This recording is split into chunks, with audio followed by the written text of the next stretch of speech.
Hello and a very warm welcome to Jazbat, Roohani's new show, Udaan, and a very happy International Women's Day to you all. And now, as this is our first show, let me tell you what is Udaan. Udaan is actually something which we have started to help people.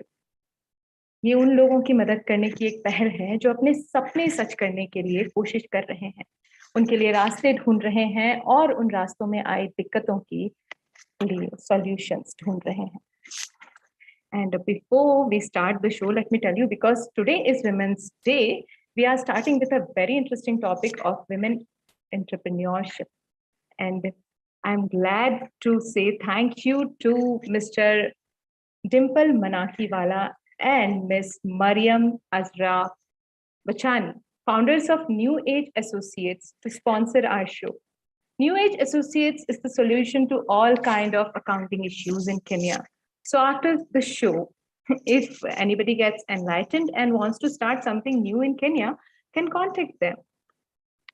On this note, now I want to introduce our esteemed guest of tonight, Executive Director of Morgan Stanley, Dr. Bijna Kotak Dasani, who is honored as member of the Most Excellent Order of British Empire by Her Majesty, the Queen, for her services to diversity and inclusion in financial services in 2020, and she is awarded one of World's Top 100 Women Exes by Yahoo and Heroes in 2019. And the list is so long that it might take me hours and hours to complete. So without any further delay, let's welcome Dr. Bijna Kotak Dasani. Dr. Bijna, please, can you start your video?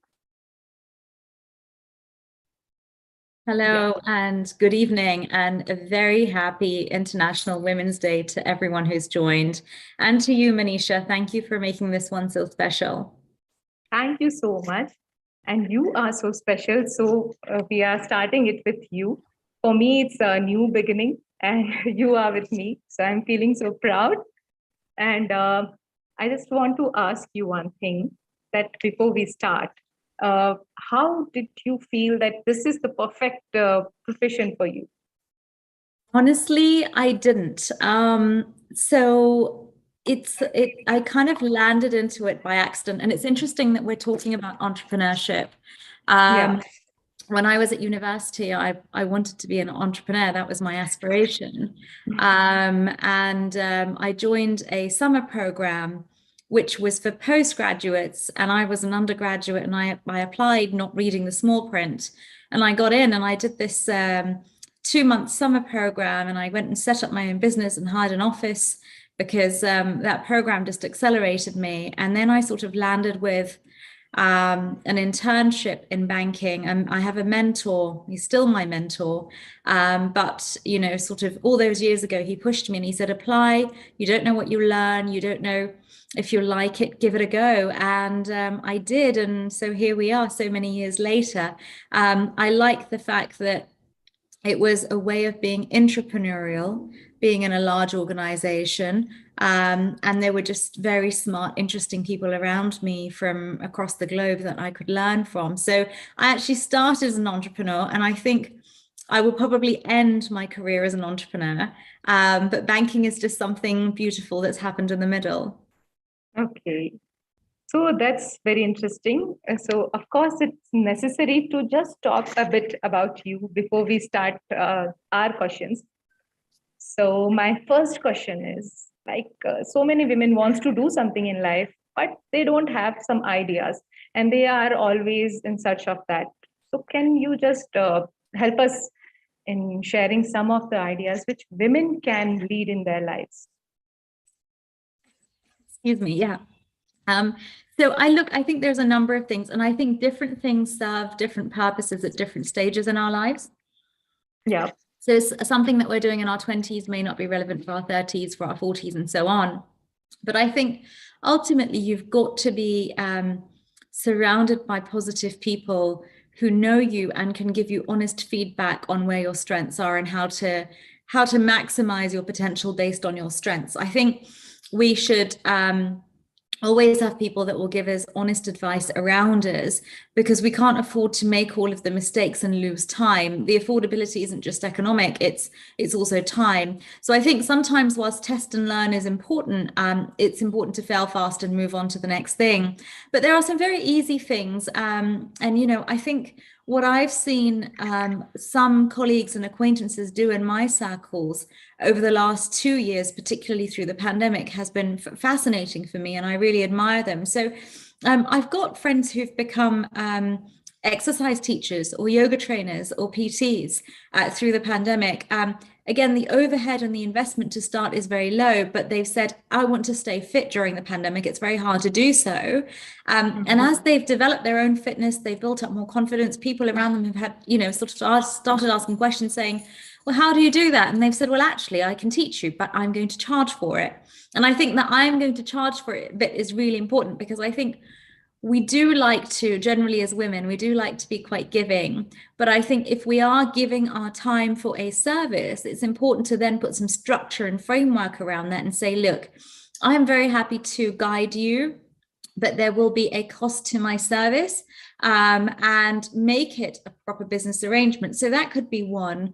I've also seen acquaintances, particularly females, follow through on career counseling, coaching, taking up psychological courses to give personal counseling. And I think that's also a very interesting one. Again, something you can do from behind Zoom at home, very little overhead. But if it's a passion, I know people who are absolutely thriving in that space now.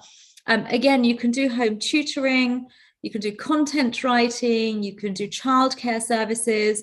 There are lots of things that you can do just from home. And one of the things I did when I was young is, I grew up in the UK, but when I was 16, I came to India, to Mumbai, where I am today, and I did a beauty course for the entire summer. And I went home and I used to then do beauty services as a student. So I used to love dressing up brides and doing their henna and makeup and hair. And then in addition to that, I started to design outfits, and I would get them stitched and showcase those at exhibitions as well. So that's another example of something that I've actually done. And I know people who still do that and they're thriving sort of 20 years on. But I think there's plenty that you can do. You've just got to talk about your skills and your passion and tell people that you're offering something, because unless they know, they won't come to you. Very true. But sometimes it becomes tough for some people. They feel, oh my God, what people might think if I will charge for my services, like sometimes like teaching something, and sometimes it happens like that. So I feel this is one challenge, and you might have feel some more challenges if a person wants to pursue this kind of thing, especially a woman. So I just want to ask you how to face that kind of problems when you start your career like this, or when you start to do these kind of stuff in your life.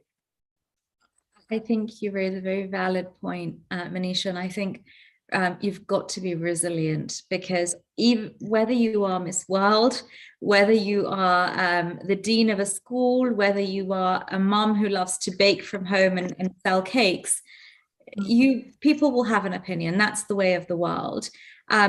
What matters is that you are focused on your goals and you are resilient to the noise. Yes, take feedback. Feedback is constructive. That's how we all learn and improve and continue to iterate ourselves. But I think if you let the noise, if you can't segregate the noise from the feedback and you let the noise weigh you down, then emotionally that can be quite disturbing and that can block you from succeeding. So I think it's very important to know yourself and to constantly be in a zone where you are practicing resilience consciously. And if you go into entrepreneurship of any sort, go in eyes wide open. There will be people who don't like your products or your propositions, and that's okay. That's okay.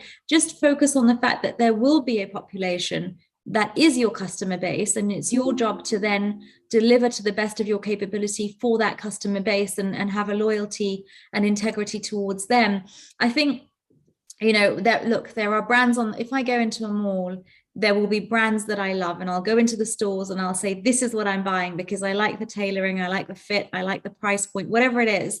there will be brands where I walk by and I say, that is just not for me. And that's the case with anything, right? I'm a customer in the same way. If I had customers for an entrepreneurial business, I would expect that. And I would need to be mentally and emotionally strong enough to handle that, but just focus on my target market and servicing them. So I think be conscious, be mindful, be resilient. And again, have people around you within your organization or within your life that give you that emotional and mental strength and support you so that you know that you're on the right path. Yeah, what else? ये तो मैंने अपना जो आपकी बात सुनकर लगा, मैंने पूछा और किसी तरह के challenges भी अगर आते हैं तो please थोड़ा उस पर भी बात करें कि उनको कैसे face करें and how to be strong enough to deal with them. What other kind of challenges? Yeah, so thank you. Challenges बहुत सारे आते हैं, financial challenges, responsibilities manage करने के challenges, family को convince करने के challenges, particularly for women from Asian backgrounds, right? And पूरा pandemic मैंने इंडिया में बिताया है pretty much. तो वहाँ पे मैंने देखा है कि बहुत सारी ladies पे एडेड रिस्पॉन्सिबिलिटीज आ गई है, घर को संभालना, बच्चे को संभालना, फैमिली को संभालना.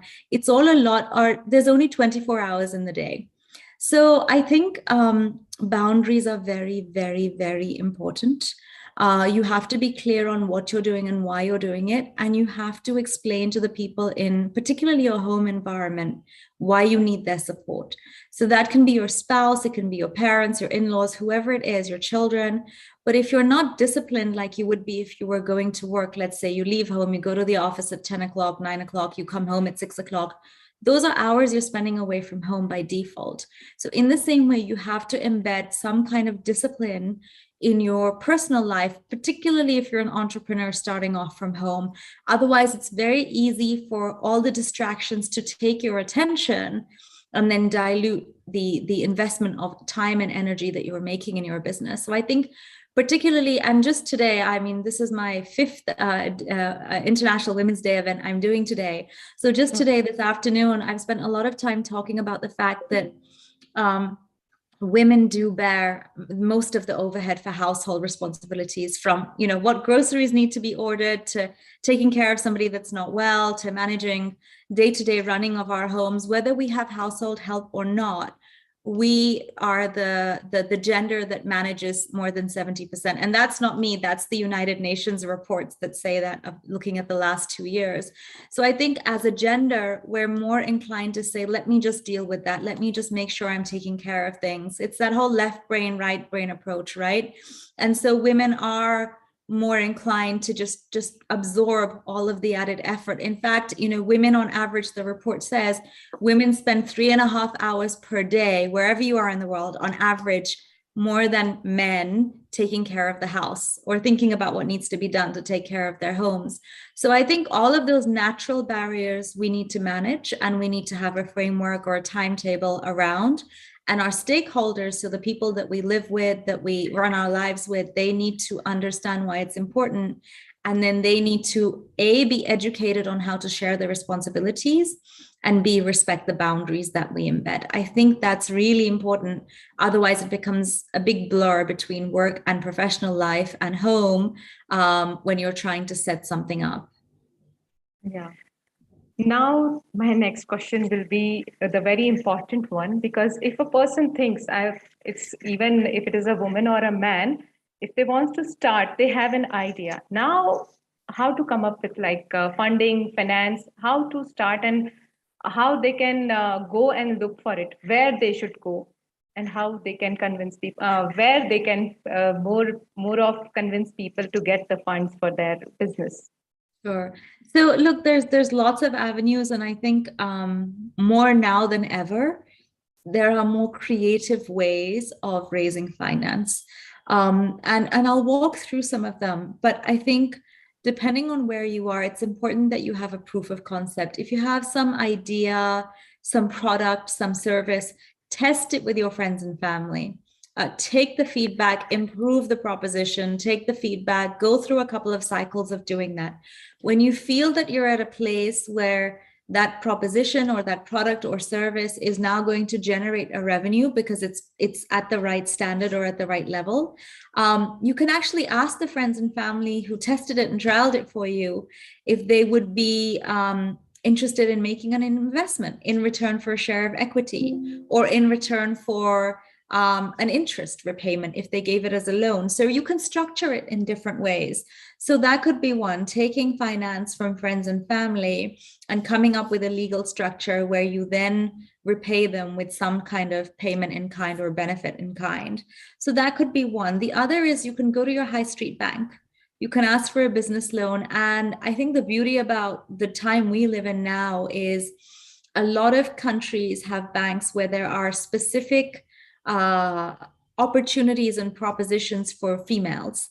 So I used to work for the second largest banking group in the UK, and we used to offer entrepreneurship loans to women designed for women. And there you get support of a business bank manager who will coach you, guide you, mentor you, help with setting up your company, help with setting up your technology, help with setting up your accounting system, help with finding an office space. So you almost get a mentor as well as the loan, and then they guide you because obviously they want to make sure their money is safe in terms of the loan, but they also want to make sure that you grow and you're successful. So along the way, they'll guide you and they'll coach you, which is really valuable.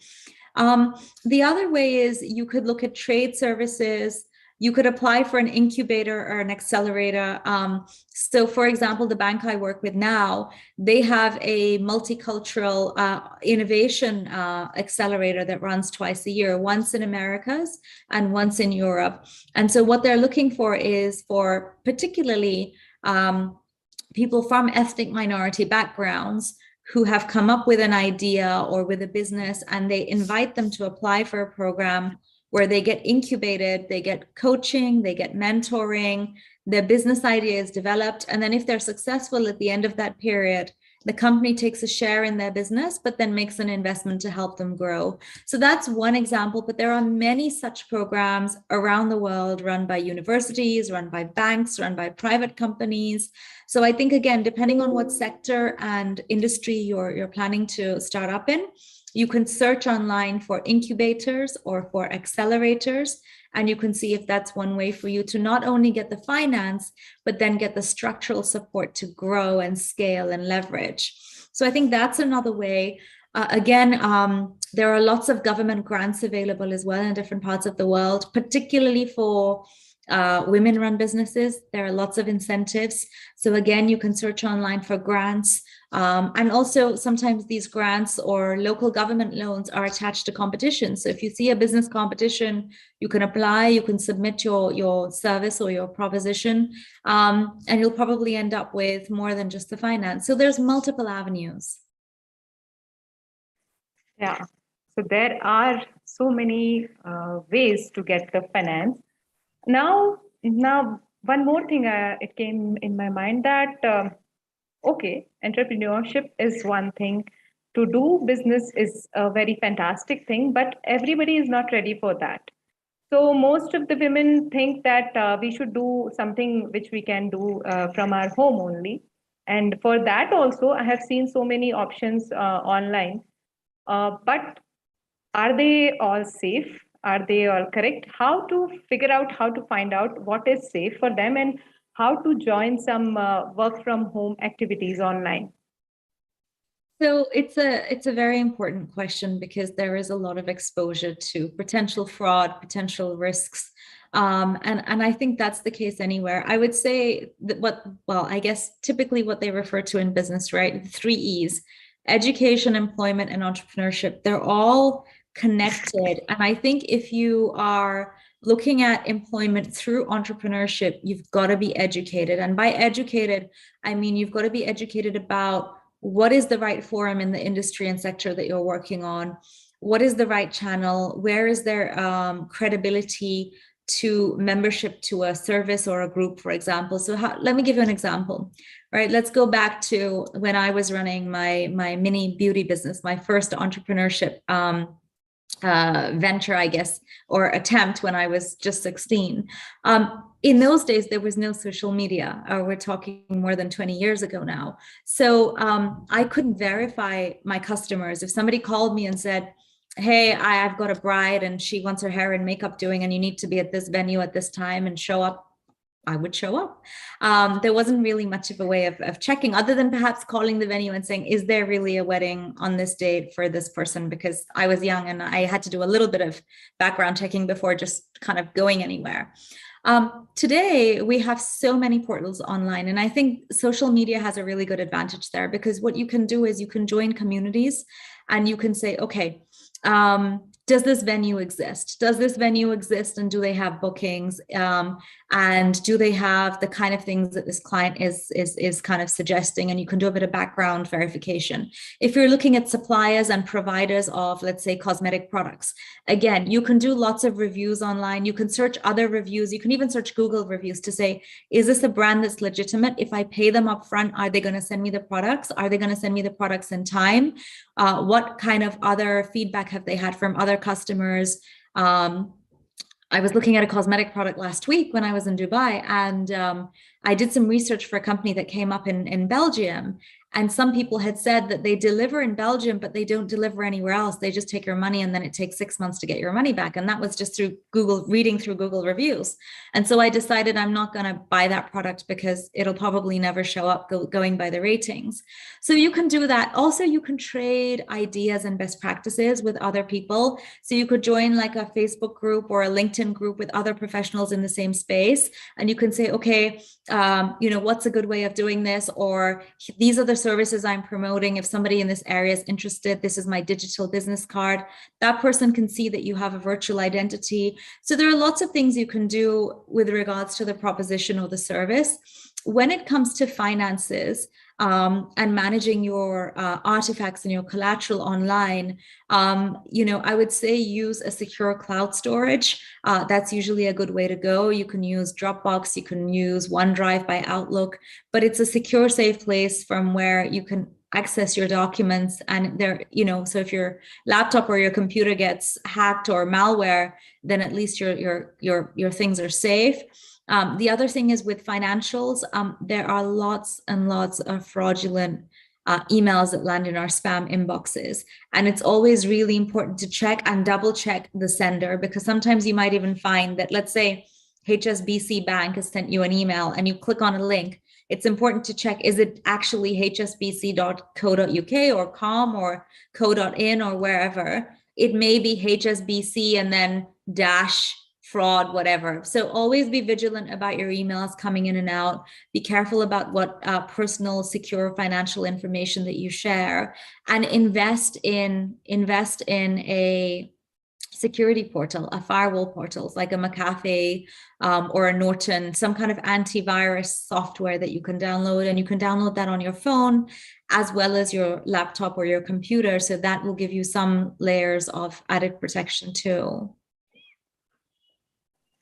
Yes, so this is about how to save yourself from online fraud and online businesses. Of course, it's your personal choice how to find what is your interest. That you have to figure out. You have to think, and sometimes I feel we should go with our own instinct. If you feel that is correct, sometimes it is correct, but you have to be confident enough. And Dr. Bijna, you are into this fintech world, right? And Yes. fintech is a new thing, not very new, but still a new thing in the world. So how can women associate with it, and how they can get benefited with any kind of fintech solutions? So it's a really interesting one, and this is one that I'm quite excited about. So for our guests who may not be familiar with fintech, Fin is financial service and tech is technology. Examples of fintech may be Google Pay, maybe Paytm, maybe other propositions, smart pay propositions that you have on your phones, PayPal, if some of you use that. So those are just some examples for you. Now, the reason fintech is important for inclusion, particularly around financial inclusion for me, is because there are 1.7 billion people on this planet who live in what is called the poverty line. The poverty line, as defined by the United Nations, that means that 1.7 billion, 1.3 to 1.7 billion people live in the poverty line, of which 1.3 billion people live on less than $2 a day. So that's a pretty significant number. Almost a quarter of our population on this planet is defined as very, very poor. The more staggering truth there is that women are 70% of that 1.3 billion population. So women are the poorest gender on this planet. And if you look at food distribution and the trends around that, women help with production or distribution of food. 50 to 80% of all food produced in the world is touched somewhere along the value chain by a working woman. But women only own 10% of the land on which that activity happens. So again, we are giving the labor, but we are not owners of the land. And women are, particularly through the pandemic, the numbers have declined, but women are actually the poorer of the two sexes, of the two genders, historically, and will continue to be in the future, because women are still the least educated gender on the planet as well. And education is important, but today, for example, 130 million girls did not go to school. And that's not because they don't have access to education. It's because in the countries or the cultures or the religions that which they belong to, they are not permitted to go to school and get an education. So if they're not getting an education, then 10, 15, 20 years from now, the statistics are still going to remain skewed. And EY published a report about 6 years ago, and they said that to get to pay parity between men and women, it's still going to take another 200 years plus. And that was before the pandemic. The pandemic has only accentuated that. And overall, the World Economic Forum reports that gender disparity has really high economic costs. And if in Asia Pacific alone, the gap is bridged, then we could add $4.5 trillion to the GDP of Asia Pacific, but we're not there yet. So I think what's important and interesting to me about fintech is very agile, it's very nimble, it gives people the opportunity to leverage new ways of doing things, and it helps women become economically empowered and also recognized. So where we talk about literacy, financial inclusion and financial literacy can be improved through using fintech. And I'll give you an example.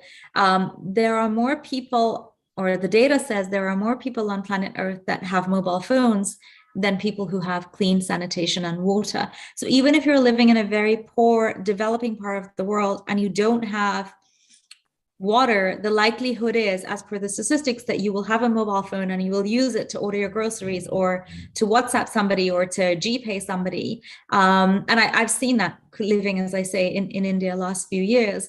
But also, when we look at women as the least educated, the least in terms of, well, I guess, the less wealthier of the two genders, some of the disadvantages from fintech solutions are helping, because if you're unbanked, which i.e. means you don't have a digital identity, you don't have a banking identity, you don't have an opportunity to even create a bank account because you may be living in a rural area or you may not have an income of your own, fintech solutions are helping. So you can, at the touch of a button on your phone, download an app and download a digital bank account, which then starts to help your credit flow going. Once your credit flow is going, if you start to make money, you can transact.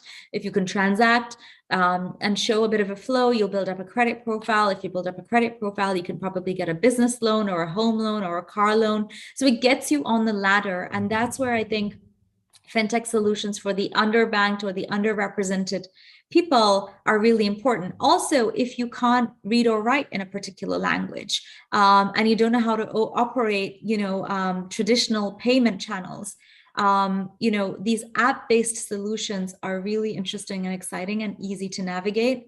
But I think the risk here is that governments and banks need to just be careful to make sure that whatever they're offering is accessible, but it's also got an integrity-based approach. So that piece we talked about, fraud, obviously you are vulnerable if you are not fully literate and you're using a banking application to transact money. So just, be mindful of that and take the right support. But I think what fintech can ultimately do is it can create a democracy for access to finance. It can help us as a global population move closer to achieving financial inclusion. And I think what it can do is it can help consumers start to get more literate about propositions and products that are there. So, if you've got a banking app and it teaches you, okay, if you take out a home loan, this is how it will work. This is what your repayments will be. This is what your affordability needs to be. Or if you take out a car loan, this is what it would mean. I think once people start to be more educated and they can learn in kind of simple terms what that means for them, I think it's definitely a path towards progress. It's about fintech, but can you just give us small examples of a few fintechs which are really correct and we can trust them? Depends on which part of the world you're in. And right. I have to disclose that I'm not endorsing any, okay. Given that I'm in financial services, I'm not endorsing any, but I will tell you, there are online messaging platforms that you can use to transact and pay the person that you're messaging. You can say, let me just pay them, and it goes straight into their bank account and it's linked to their mobile phone number. I use a couple of those here in India and it's very easy. One that's quite widely used in the UK where I'm from is PayPal. I use that just it saves my credit card details or my bank account details. And whatever I need to buy in the UK, I don't need to submit my personal details every time. It's got them saved. So I just click the pay button, I put in a password, and bam, the payment's done. But it's so far for me has been relatively trustworthy. But I think the important thing is that you do your research, because every country has its own propositions. And even the same propositions in different countries, you may have a very different experience. So let's say if there's Fintech A, and you can use Fintech A in the US and in the UK and in India and in Africa, the standard or service may not be the same in every region. So I would say it's important to understand what the local propositions are and kind of go with those. Yeah, so we have to research it locally and trust the thing which most of the people in our local area are using that, correct? That's one way to start. Yeah. So that was all I have thought of, and I'm getting so many messages that on YouTube people are saying, wow, very good information, we always used to miss that. And there are plenty people joining us right now. I can see number of 160 people, and some of my friends, some of colleagues of this area, some are from India, some are from Kenya, some are from even Dubai. So thank you so much, guys, for joining us. And thank you so much, Bijna, for giving us so much detailed, researched, valued things to us. And before we end this, I just want from you that what message on this Women's Day you want to give to people? That's a very big question. So I will try and summarize it. I'm going to share with you some of what I've shared in my earlier sessions today, only because I think it's important. So the global theme for this year's International Women's Day is creating a gender equal today for a sustainable tomorrow. Now, some of us on this call will have daughters, sisters, friends, who are female, who are younger than us, who are still coming through into the world of tomorrow. And I think it's really important that we understand and we talk about the reality of the world in which we live, right? what the World Economic Forum says is that the reason they've chosen hashtag break the bias and gender equality for a sustainable tomorrow is because they want to draw light on the fact that there are lots of risks and lots of unresolved issues in the context of climate crisis and disaster risk reduction affecting women. And they're saying that women are increasingly becoming more vulnerable to climate change impacts than men. And whilst women and girls can become powerful voices and leaders for the future, unfortunately, we still have too many constraints. And unless we start to push for gender equality and a sustainable future, an equal future remains out of the question, right? I gave you some statistics, but I can tell you more. 40% of the poorest households on this earth are headed by women. So women who are, they could be women who are single, who are displaced, who are running their households. 80% of women are 80% of the displaced people around climate-related issues or other disasters and changes around the world are women and girls. Now, in our time, we only have to look at what happened in Afghanistan last year, or we only have to look at what's happening between Russia and Ukraine right now. And you can imagine what's happening to the women and girls and kind of how they will end up in the rest of our lifetime, in the next 15, 20, 25 years. So ultimately, what the World Economic Forum says is that climate change and these natural issues that we have to deal with, they will lead to more gender-based violence. They will lead to increased child marriages, and they will lead to worsening health for women. And on child marriages, I can tell you now, in Ethiopia today, 40% of girls under the age of 15 are forcefully married off. And it happens in parts of rural India and other parts as well of the world.